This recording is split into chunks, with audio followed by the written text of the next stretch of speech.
First ఈ video అయితే చూడండి, ఆ తర్వాత మనం మాట్లాడదాం. చీటీలు మేము వేసామండి. అయిపోయింది ఒకటండి, ఒకటి సక్కమే అయ్యింది. 10 చనిపోయారండి. ఆయన పోలీస్ స్టేషన్ లో కంప్లైంట్ పెట్టింది. సీఏ గారు మమ్మల్ని పిలుస్తానని పిలిచి ఆడపిల్లలు మేమేం చేయగలం అంటున్నారు. మేమేం చేయ చూసారు కదా, చిట్టి కట్టి నష్టపోయిన మనుషులు అనమాట. మోసపోయిన మనుషులు కాదు, నష్టపోయిన మనుషులు. ఎందుకంటే ఆయన దగ్గరగా 100 చిట్టీస్ అయితే కట్టించుకున్నాడంట. మొత్తం అందరి దగ్గర నుంచి సడన్గా చనిపోయాడు.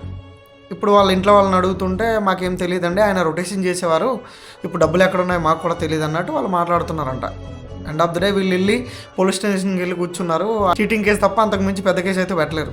ఈ చిట్టి వ్యాపారం అనేది నమ్మకం మీద నడుస్తూ ఉంటుంది, ఒక పర్సన్ మీద డిపెండ్ అయి ఉంటుంది. ఆ ఒక్క పర్సన్ 20 మందిని మోసం చేయొచ్చు. సో హైలీ రిస్క్ అనమాట. మోస్ట్లీ మోసం జరగడానికి ఛాన్సెస్ ఎక్కువ ఉన్నాయి. 100 చిట్టీలు ఎత్తి పెడితే అందులో 10 చిట్టీలు కూడా కంప్లీట్ అవ్వడం చాలా కష్టం ఈ రోజుల్లో.